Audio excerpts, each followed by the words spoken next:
اللہ تعالیٰ کر سکتا ہے، کوئی اس کے لیے مشکل نہیں. ہوا علی کل شیء قدیر، اسے ہر شے کی قدرت حاصل ہے. لیکن اصل بات جو ہے میں آپ کو بتانا چاہتا ہوں، یہ ہے سائیڈ ایشو.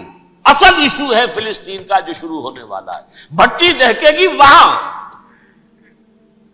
ظاہر بات ہے کہ اگر کوئی بہت بڑا اقدام ہو جاتا ہے فلسطینیوں کے خلاف، اور اگر واقعتاً مسجد اقصیٰ اور قبۃ الصخرہ گرا دیے جاتے ہیں، جو طوفان اٹھے گا عالم عرب میں، یہ حسنی مبارک ہو یا شاہ خالد ہو یا کوئی اور ہو، یہ نہیں روک سکتے اس طوفان کو. نوجوان خون اٹھے گا، غیرت اور جو بھی حمیت ہے. مسلمان ان پڑھ سے ان پڑھ اور بالکل بے دین، وہ بھی مسجد کی حرمت پر کٹ مرنے کو تیار ہو جاتا ہے. مسجد تو بنا دی شب بھر میں ایمان کی حرارت والوں نے، من اپنا پرانا پاپی ہے، برسوں میں نماز ہی بن نہ سکا. وہ چاہے کانپور کی مسجد سے مسلمانوں نے جانے دی ہیں، چاہے وہ شہید گنج کی مسجد تھی مسلمانوں نے جانے دی ہیں، چاہے نماز نہ پڑھتے ہو. لیکن یہ جو حرمت اور یہ جو حمیت اور یہ غیرت ہے، اس سے جو طوفان اٹھے گا یہ ہوگا اس ملحمۃ العظمی، اس کی طرف پیش رفت ہو رہی. کتاب الملاحم سے احادیث کے حوالے سے یہ جن جنگوں کا حوالہ دیا حضور نے، پیشن گوئی کی ہے، اس کا نقطہ آغاز تھا خلیج کی جنگ. صدام حسین نے اسے کہا تھا یہ مدر آف وارز ہے، ام المحارب، یہ ایک جنگ نہیں ہے. اس کا نقشہ بھی حدیث میں موجود ہے، پیشن گوئی موجود تھی، اس وقت بھی ہم نے شائع کی تھی.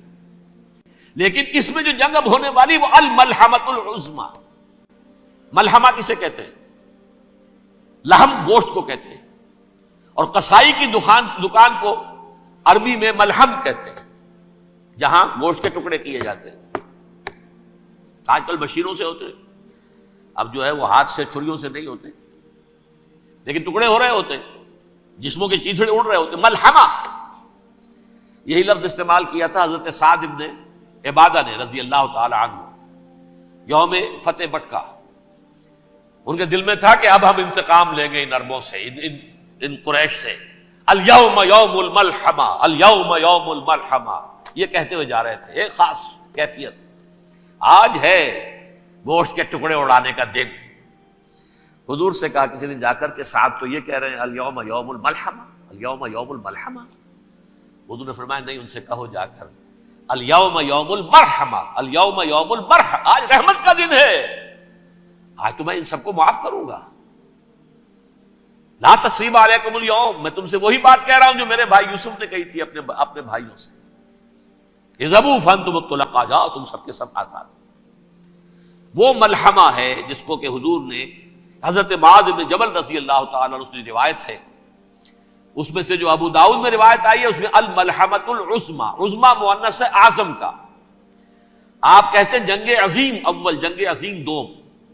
عظیم کا باپ ہو گیا اعظم، سب سے بڑا، اور اس کا مؤنث ہے سب سے بڑی، عظمی. الملحمۃ العظمی، سب سے بڑی لڑائی. میرے نزدیک یہ وار کے معنی میں نہیں ہے، بیٹل کے معنی میں. انگریزی میں یہ دو لفظ علیحدہ ہیں، وار، بیٹل. وار سالوں کو محیط ہوتی ہے، بیٹل کسی ایک خاص جگہ پر جو لڑائی ہوتی ہے اس کو کہتے ہیں. حضور کے اور قریش کے درمیان 6 سالہ وار تھی، جنگ تھی. لیکن battles, battle of Uhud, battle of Badr, یہ بیٹلز تھی، لڑائیاں تھیں. تو عظیم ترین جنگ شاید اس اعتبار سے نہ ہو جیسے کہ ورلڈ وار 1 اور ورلڈ وار 2، یعنی اس کی وسعت کا اتنا معاملہ نہیں اور طوالت کا نہیں. لیکن جو لڑائی جو ہے بیٹل ہونی ہے، جس کو کہ یہ لوگ، یا چونکہ میں نے کہا تھا شروع میں کہ سرما ہے میری آنکھ کا خاک حجاز و حول قدس. نیو ٹیسٹمنٹ کی آخری کتاب ہے the book of revelation, revelation of saint John. اس میں آرمگڈون کہا گیا ہے اسے. ہر مجدون، یہ عبرانی لفظ ہے. ہر کہتے ہیں اونچی جگہ کو، سطح مرتفع. مجدون میگیڈو، میگیڈو ایک وادی ہے، مرتفع، وادی مرتفع. یہ ہے واقع لبنان، اسرائیل اور شام کے درمیان جو ٹکڑا، جو ٹرائنگل بنتی ہے، یہ ہے. یہاں پر بڑی جنگ لڑی جائے گی، اور یہ جنگ صلیب ہوگی جو کہا ہے یہ بش نے، یہ جنگ صلیب. 2nd ملینیم شروع ہوئی تھی تو پہلی صلیبی جنگ ہوئی تھی. 3rd ملینیم شروع ہوا ہے، یہ 2nd صلیبی جنگ ہے، یہ کروسیڈ ہے. اور میں اس مرتبہ امریکہ گیا تھا تو پہلی مرتبہ مجھے وہاں ایک رسالہ ملا ٹرمپٹ نام کا. یہ امریکہ کے جو بہت ایکسٹریمسٹ قسم کے پروٹیسٹنٹس ہیں، یہ ان کا رسالہ ہے، اور ان کے بارے میں اب کہا جا رہا ہے وہ کرسچین زائنسٹ ہیں. آپ شاید پہلی مرتبہ یہ لفظ سن رہے ہو. زائنسٹ تو ہم سمجھتے ہیں یہودیوں کو، کرسچین زائنسٹ وہ ہیں جو ہیں تو عیسائی پروٹیسٹنٹس ہیں، لیکن اسرائیل کے وہ حمایتی یہودیوں سے بڑھ کر ہیں. یہ میری کسی پہلی تقریر میں شاید بہت سے حضرات کو یاد آ جائے، میں نے کہا تھا 4 سال پہلے ہمارا تنظیم اسلامی کا ایک کنونشن ہوا تھا ہوسٹن میں، امریکہ کا جنوبی علاقے کا شہر ہے. ایک سیشن اس میں ہم نے رکھا تھا انٹرفیتھ، ایک عیسائی کو بلایا تھا، ایک یہودی بہت بڑا وہاں کا عالم ہے اس کو بلایا تھا. اس یہودی عالم نے ڈاکٹر وشوگراڈ، جو وہاں کی یونیورسٹی میں پروفیسر ایمیریٹس ہے، اس نے کہا تھا کہ یہ اسرائیل کو تو سپورٹ کر رہے ہیں عیسائی، ہم تو نہیں کر رہے. جو پریکٹسنگ یہودی ہیں وہ زیادہ اسرائیل کے حق میں نہیں تھے، یہ تو سن 67 کے بعد انہوں نے اسرائیل کو تسلیم کیا ہے. وہ تو منتظر تھے کہ ہمارا مسیحا آئے گا تو اس کی قیادت میں جنگ کریں گے، جیسے شیعہ منتظر تھے کہ مہدی موعود آئیں گے تو پھر ہم کچھ کریں گے. وہ امام خمینی نے کہا بھائی جب وہ آئیں گے آ جائیں گے، لیکن ہم کچھ راستہ کے لیے. زائنسٹ نے آگے بڑھ کر ریاست قائم کر لی، اور جب یروشلم پر بھی پورا قبضہ کر لیا تب جو ہے در حقیقت مذہبی یہودی جو ہے پھر انہوں نے اپنایا ہے، اون کیا ہے، اور نئے سیٹلمنٹس جو بھی بنے ہیں وہاں پر اسرائیل میں اس میں اکثر و بیشتر مذہبی یہودی آیا، اور بروکلن کے علاقے سے سب سے بڑھ کر آئے ہیں، جو امریکہ میں نیو یارک کا ایک جنوبی علاقہ ہے، بہت بڑا یہودیوں کا بہت بڑا گڑھ ہے. نیو یارک کو جیو یارک بھی کہا جاتا ہے، وہ تو اصل میں مرکز جو ہے وہ تو یہودیوں کا ہے. اس حوالے سے وہاں پر جو کرسچن زائنسٹ کہلاتے ہیں وہ اسرائیل کے یہودیوں سے بھی بڑھ کر کہیں سپورٹر ہیں. بہرحال اس دوسری صلیبی جنگ کا معاملہ جو میں کہہ رہا تھا، ٹرمپٹ نامی رسالہ، اس کا ایک مضمون ہے دی لاسٹ کروسیڈ. اب یہ آخری کروسیڈ ہے جو شروع ہونے والا ہے. میں تو حیران ہوں کس قدر کھل کے وہ باتیں کرتے ہیں. رومن کیتھولکس کو وہ کہتے ہیں کہ یہ شیطان ہے، یہ پوپ شیطان ہے، یہ یورپ کو اس نے جمع کیا ہے کرسچینٹی کی بنیاد پر، اور اس میں زیادہ تر کیتھولکس ہیں. آپ کو معلوم ہے برطانیہ بڑی مشکل سے شامل ہوا ان کے ساتھ، اس لیے کہ وہ پروٹیسٹنٹ کا سردار تھا، ابھی پوری طرح نہیں ہے. یورپ جو ہے وہ رومن امپائر دوبارہ یہ کھڑی کر رہا ہے، اور در حقیقت یہ جو ہے یہودیوں سے بھی چھیننا چاہتے ہیں اسرائیل کو اور فلسطین کو، اور مسلمانوں سے بھی، اور یہ وہی کروسیڈ جو تھے اربن ثانی کے اس کی تیاری کر رہے ہیں تاکہ وہاں پر عیسائی حکومت قائم ہو جائے، کیتھولکس کی، پوپ کی حکومت قائم ہو جائے، جیسے ایسٹ تیمور میں کر دی ہے. ایسٹ تیمور میں کون سی حکومت بنی ہے؟ Roman Catholic. رومن کیتھولک اسرائیل میں بنے تاکہ یہ سارے مقامات مقدسہ جہاں اسرائیل پیدا ہوئے، بیت حضرت مسیح پیدا ہوا، بیت الحم کہاں ہے؟ وہی ہے کہ نہیں؟ جہاں سے ریزریکشن ہوا ان کے خیال میں وہ کہاں ہے؟ وہیں پر ہے کہ نہیں؟ بڑے بڑے گرجے ان کے وہی ہیں. تو اس اعتبار سے ان کا کہنا یہ ہے یہ لاسٹ کروسیڈ کی تیاری ہو رہی ہے، یہ کیفور. اور ان کا کہنا یہ ہے کہ یہ پوری طاقت نیٹو کی جو ہے، یہ پہلے جرمنی سے لائی گئی بوسنیا، انہوں نے خود وہاں جنگ کروائی، انہوں نے خود وہاں پر ایتھنک کلینسنگ کروائی، پھر خود مصالحت کے لیے آ گئے، پھر کوسوو میں انہوں نے خود آگ بھڑکائی. یہ میں نہیں کہہ رہا، یہ وہ ٹرمپٹ رسالہ امریکہ سے چھپنے والا پروٹیسٹنٹس کا رسالہ ہے جو یہ کہہ رہا ہے. پھر انہوں نے کوسوو کے اندر کروایا، اور پھر وہ وہاں پر پیس فورس کی حیثیت سے آ گئے. اب وہ میسیڈونیا میں کروا رہے ہیں اور وہاں داخل ہو گئے ہیں. اگلا قدم ان کا سائپرس ہوگا، سائپرس میں ترکوں کو اور وہ گریکس کو لڑائیں گے اور وہاں آ جائیں گے، وہاں سے ایک چھلانگ لگائیں گے اور یہ فلسطین میں پہنچیں گے، اور یہ وہاں پر ایک رومن امپائر، اپنی پرانی رومن امپائر کی طرح کی رومن کیتھولک ریاست قائم کرنا چاہتے ہیں. تو وہاں امریکہ کے عیسائیوں میں بھی کوئی ایک طبقہ نہیں ہے، کیتھولکس بھی ہے. کیتھولکس زیادہ نہیں ہے ہمدرد، لیکن اب تابع ہو چکے ہیں.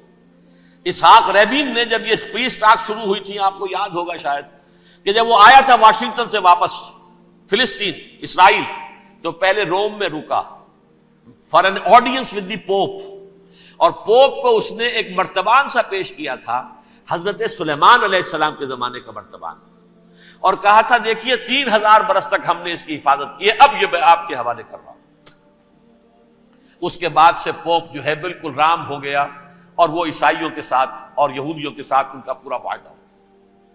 اب پورا عیسائی ورلڈ جو ہے بعثت مجموعی یہودیوں کے شکنجے میں ہے۔ البتہ ان کے اندر بھی جھگڑے ہیں، جو وہاں پر وائٹ کرسچن ملیشیاز ہیں وہ ایکسٹریمسٹ ہیں کیتھولکس، ان کے نزدیک دشمن نمبر 1 یہودی، دشمن نمبر 2 مسلمان، دشمن نمبر 3 جو یورپ میں کالے ہیں، ایفرو امریکن، چاہے وہ عیسائی ہو گئے ہوں کوئی بھی ہو، یہ 3 دشمن ہیں جن سے انہوں نے کلینز کرنا ہے، صاف کرنا ہے ان کے خیال کے مطابق امریکہ کی سوسائٹی کو، اولا یہود، پھر مسلمان، اور پھر یہ جو کالے ہیں۔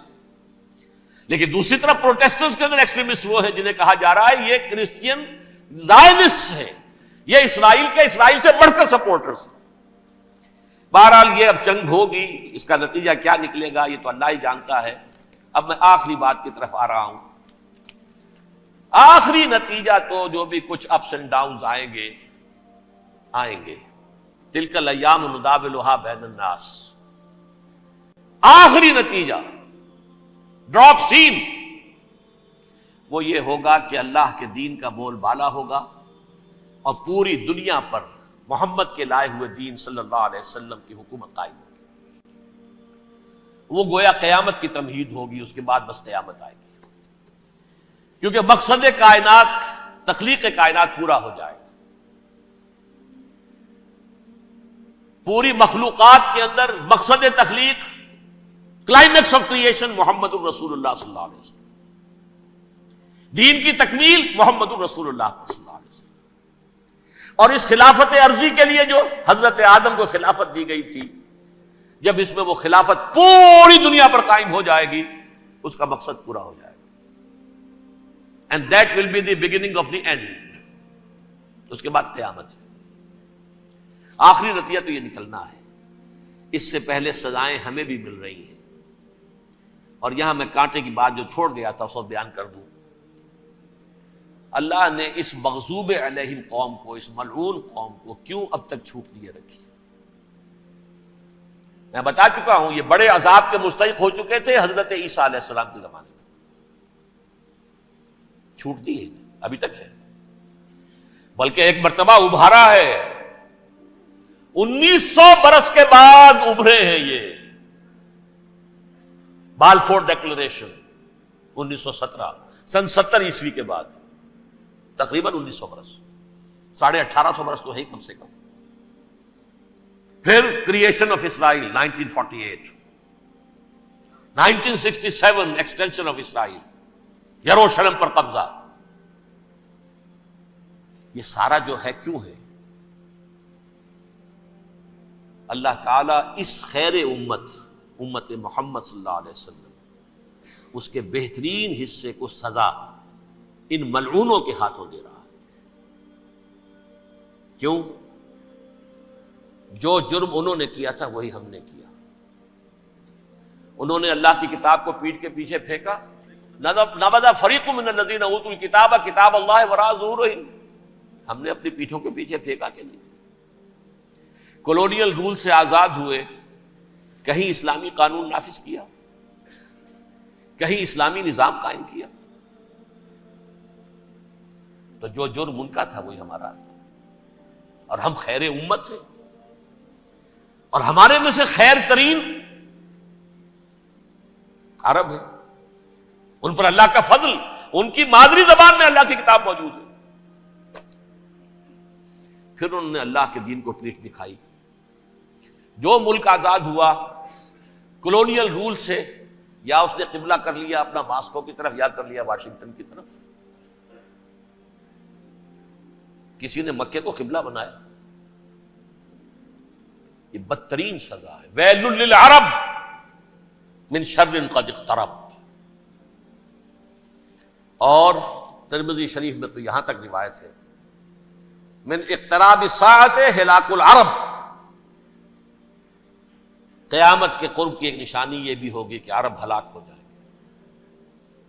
ایک حدیث میں الفاظ آتے ہیں کہ حضور نے جب کہا یہ ہوگا یہ ہوگا یہ ہوگا، یہ بربادی آئے گی، تو کسی زوجہ محترمہ نام میں بھول رہا ہوں، انہوں نے پوچھا کہ عرب اس دن کہاں ہوں گے؟ فرمایا العرب یومئذ قلیل، بہت کم۔ آخری خاتمہ ہونا ہے یہود کا حضرت مسیح علیہ السلام کے ہاتھوں. وہ عذاب جو 2000 برس تک ان سے ٹلا رہا وہ آئے گا اور ان کے رسول ہی کے ہاتھوں آئے گا. لیکن اس سے پہلے مسلمانوں پر یہ عذاب آ رہا ہے، ہولوکاسٹ کے درجے کا عذاب آ رہا ہے. البتہ ہم پاکستانی اس میں یوں سمجھ لیجئے کہ وہ تو خبریں موجود ہیں احادیث میں، وہاں تو جو ہونا ہے. اتنے انسان بنیں گے کہ ایک پرندہ جو ہے اڑتا چلا جائے گا، وہ نہیں چاہے گا کہ نیچے اترے تو کسی لاش پر اترے، اسے جگہ نہیں ملے گی زمین خالی کر کہیں اتر سکے، تھک ہار کر گرے گا، مرے گا تو بھی لاش کے اوپر گرے گا. یہ الفاظ ہے حضور صلی اللہ علیہ وسلم. الملحمۃ العظمی الملحمۃ الکبریٰ، یہ لاسٹ کروسیڈ. ٹرمپٹ اخبار نے، میں اس کا فوٹو اسٹیٹ بھی کبھی آپ کو دکھا دوں، ویسے میرے ساتھ ہے وہ رسالہ ٹرمپٹ، دی لاسٹ کروسیڈ، اس کی تیاری ہو رہی ہے. وہ الملحمۃ العظمی اور ملحمۃ الکبریٰ جو ہے وہ آنے والی ہے. ابن ماجہ میں کبریٰ کہا ہے، اکبر کا مؤنث کبریٰ. ملحمہ کبریٰ سب سے بڑی جنگ اور ملحمہ عظمی سب سے عظیم جنگ. یہ ہوگی اور بہت جلد ہوگی. لا الہ الا اللہ، لا الہ الا